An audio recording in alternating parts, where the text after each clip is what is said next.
You can learn a lot about people when they stop getting their way. Not when things are smooth, not when you're easy to influence, not when you're saying yes, not when you're available, agreeable, explainable, reachable, manageable. You learn who they are when you stop being easy to control. That's when the energy changes. Suddenly they're colder, weirder, more irritated, more dramatic, more confusing, and sometimes the shift is subtle at first. A change in tone, a little guilt, a little distance, a little passive aggression. But if you've been through this, you know exactly what I mean. The moment you stop chasing, stop over-explaining, stop folding, stop letting them steer your emotions, they start acting different. Let me ask you something early, because I know this is the kind of topic that brings very specific people to mind. What was the first thing someone did when they realized they couldn't control you anymore? Guilt trip you, go cold, play victim, spread stories, or act like you changed? That question alone probably brings up a face, because this pattern is real. And it happens in friendships, family, dating, work, even spiritual spaces. That's what we're talking about in this video. Not just control in the obvious sense, not just domination, not just manipulation that looks dramatic. This is deeper than that, because a lot of weak people do not control through strength. They control through access, through guilt, through confusion, through emotional pressure, through your kindness, through your fear of being misunderstood, through your need to keep peace. And when that control stops working, they don't suddenly become mature. Usually they reveal themselves. Carl Jung would probably say that what people can't govern within themselves, they often try to govern outside themselves. That's the deeper twist here. Weak people aren't weak because they feel things.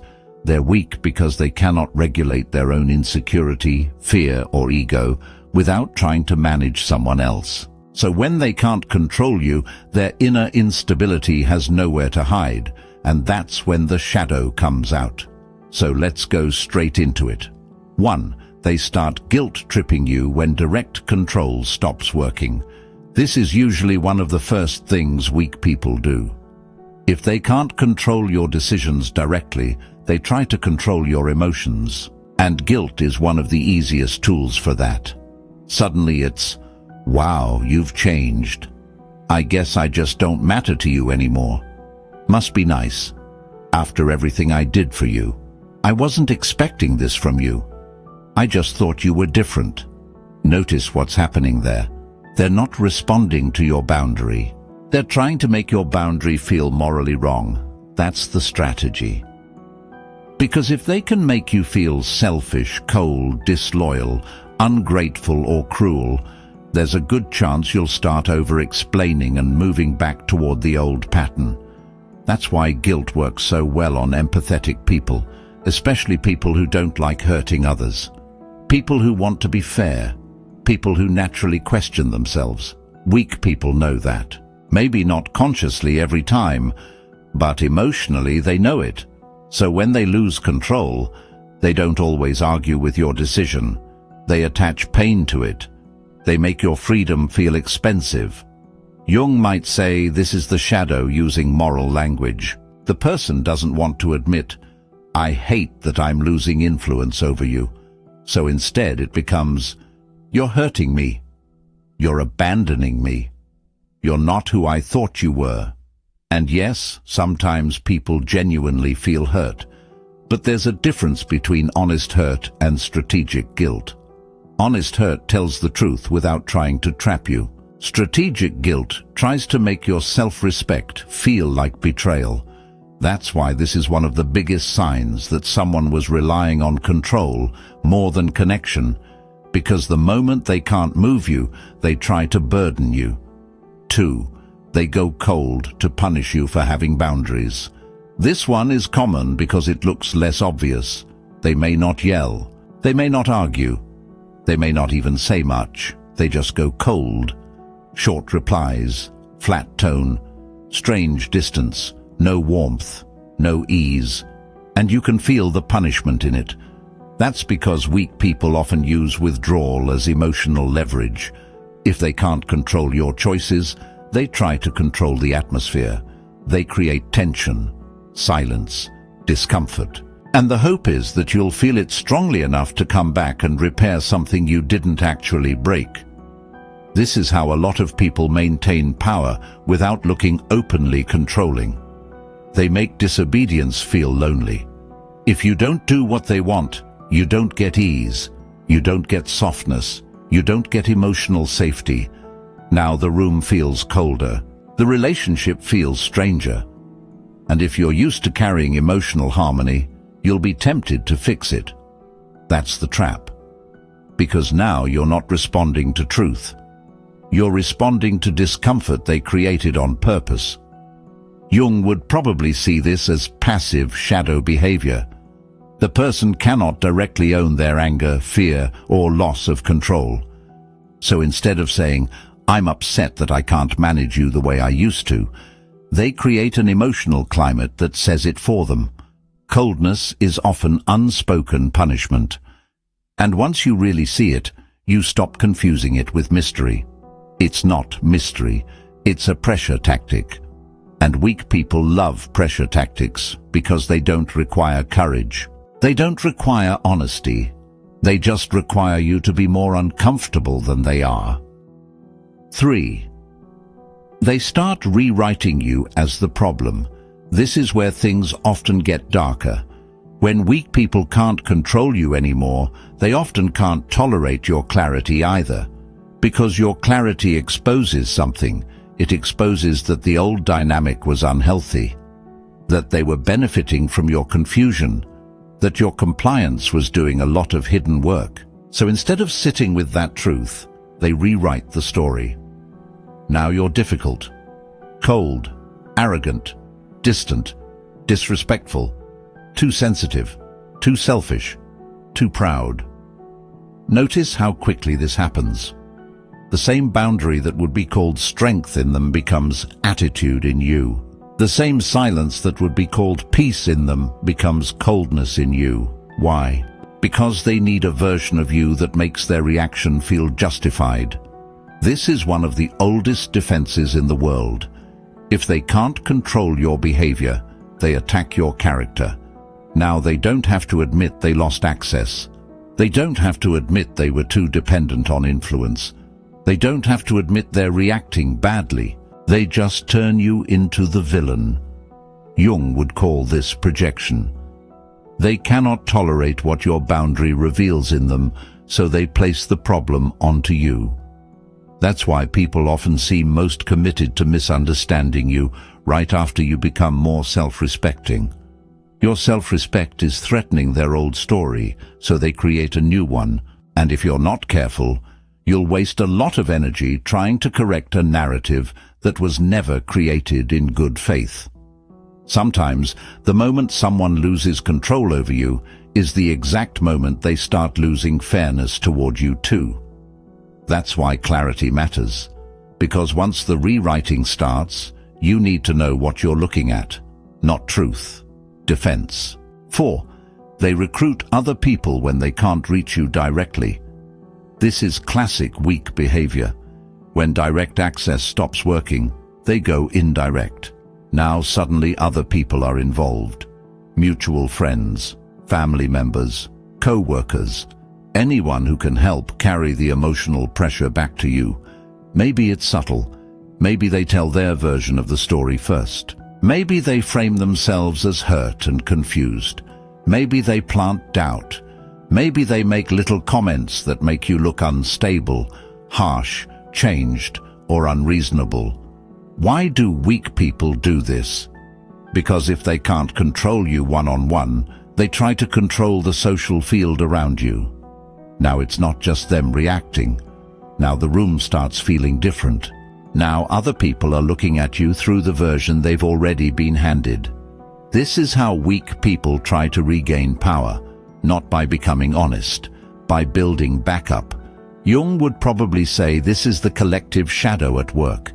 The individual insecurity goes social. It looks for witnesses, for agreement. for emotional reinforcement. That's why smear energy often comes after boundaries, not because you did something shocking, because weak people need the audience once private control fails. They need support for their ego, support for their narrative, support for the image that they are not the ones struggling with powerlessness. And honestly, once you see this pattern, it becomes very hard to ignore. Some people don't need support. They need the environment to pressure you back into being manageable. That's why they recruit. And if that has happened to you, you know how disorienting it feels. Because now you're not only dealing with one person's discomfort, you're dealing with the social ripple of their unresolved weakness. 5. They test you in small ways to see if they can still get access. This is one of the most revealing stages. Once they realize they can't control you like before, they don't always give up immediately. They test. Little things. A guilt message, a random reach out, a strange joke, a passive-aggressive comment, a favor request, a sudden "I miss you," an emotional hook dropped into the conversation. Why? Because they're checking the doors. They want to know, can I still pull a reaction out of you? Can I still make you explain yourself? Can I still make you feel responsible for my emotions? Can I still get you to overfunction? These little tests matter, because weak people rarely surrender control cleanly.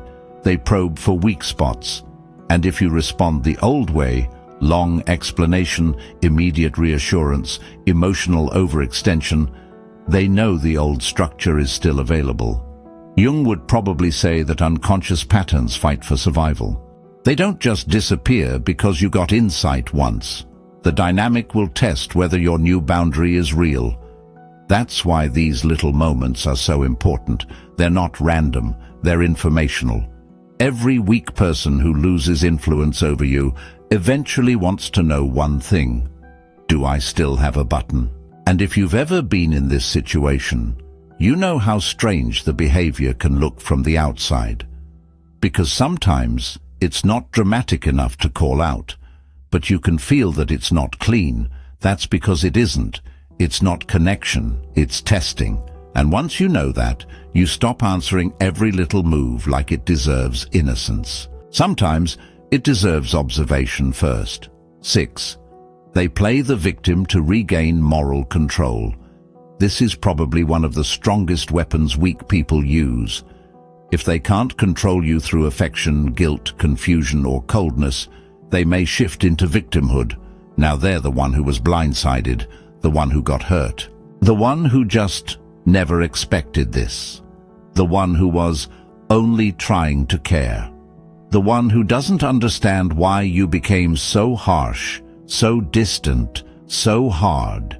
And this works because most decent people do not want to be cast as cruel. That's why victim performance is powerful. It doesn't need facts to be perfect. It just needs emotional pull. If they can make you feel like the aggressor, they regain the upper hand morally. Now your boundary doesn't look like self-respect. It looks like harm. And once that happens, a lot of people start abandoning their own clarity just to stop feeling like the bad guy. That's the point. Weak people often can't tolerate being seen as controlling, so they transform control into innocence. Jung would probably point to the shadow again, especially the way people hide domination behind helplessness. Not all victimhood is fake, obviously, but some people use victim energy as a way to avoid responsibility for how they were using the relationship. And when you've seen this enough times, you start recognizing the pattern. The person never talks about your actual boundary. They talk about your impact on them, your tone, your change, your distance. Everything except the deeper truth. They are upset because you are no longer available in the old way. That's why victimhood can be so manipulative. It keeps the conversation centered on their pain instead of their behavior. And if you're not grounded, it works. 7. They get louder, more dramatic, or more provocative because calm no longer moves you. Some weak people don't know what to do when subtle control stops working, so they escalate. They become louder, sharper, more dramatic, more visibly upset, more provocative. Why? Because when a person is used to controlling you through emotional reactions, your calm feels like resistance. Now the old tools aren't landing. Now guilt isn't pulling you. Now coldness isn't making you chase. Now confusion isn't making you over-explain. So they turn up the volume. This happens all the time. Suddenly the issue becomes bigger than it was. The reaction becomes exaggerated. The conflict becomes theatrical. That's not because the matter itself got deeper. It's because their control strategy got weaker.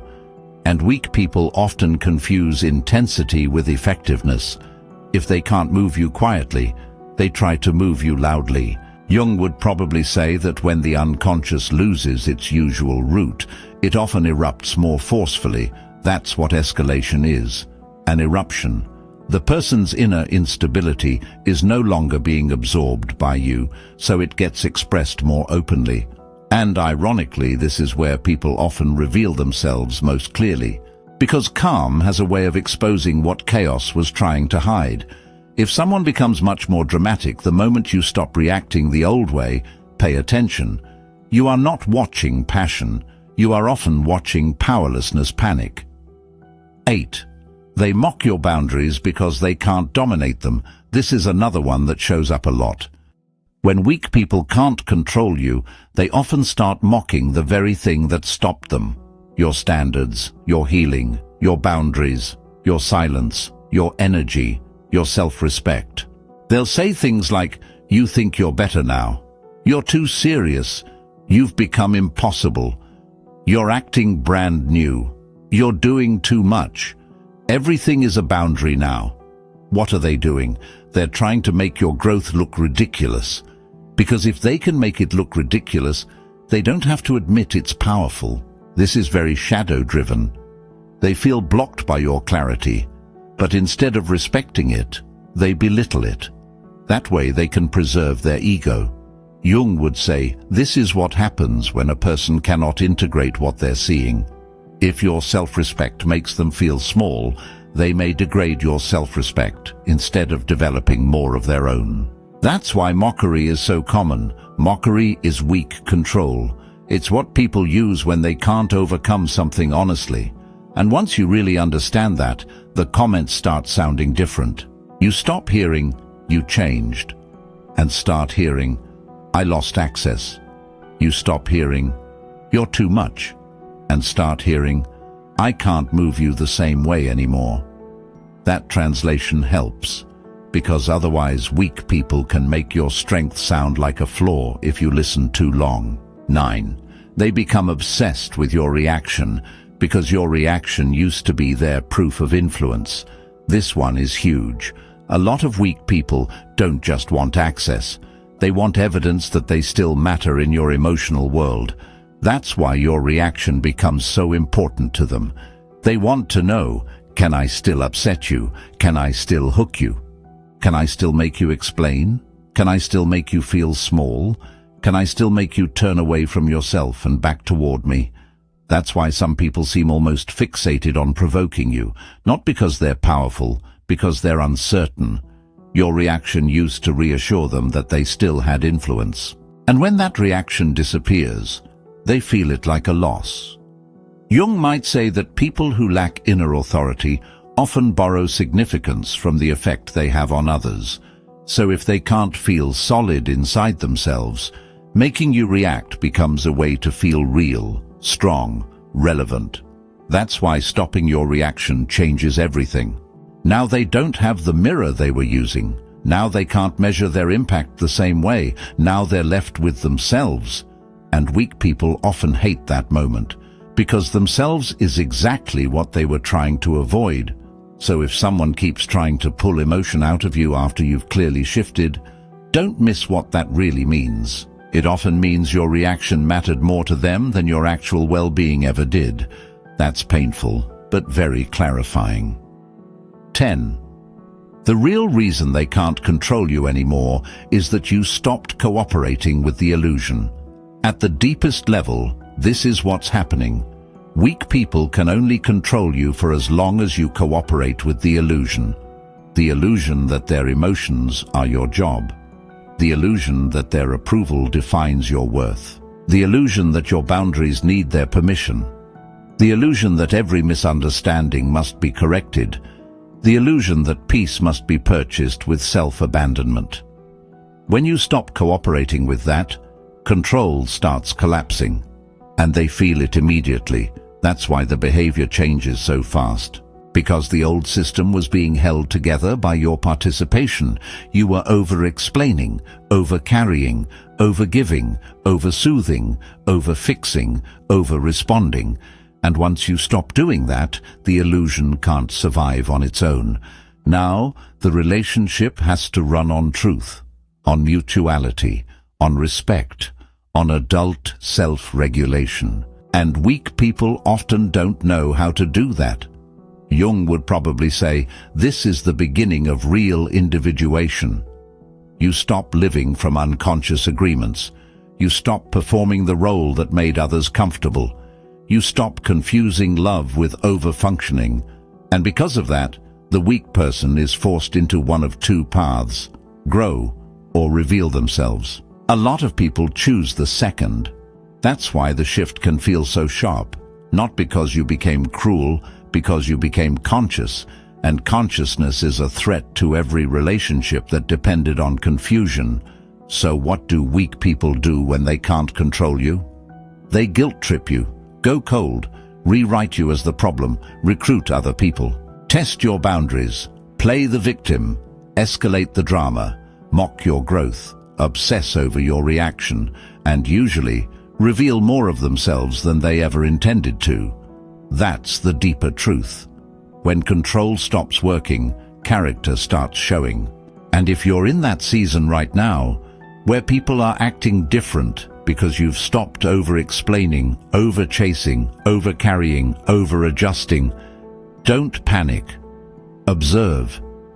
Because different behavior is information. It's telling you what the old dynamic was built on.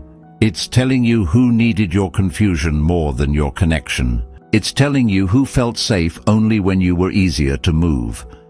And the lesson is not to become cold. It's to become conscious. Conscious of where your empathy gets used. Conscious of where your softness turns into self-betrayal. Conscious of who calls you difficult the moment they lose the ability to steer you. And before I leave you, I want to bring that question back, because I think this is exactly the kind of topic where the comment section gets real fast. What was the first sign someone was losing control over you? Guilt, coldness, victimhood, public stories, or constant testing? That answer usually reveals the whole pattern. If this spoke to you, comment, "They lost access, not me."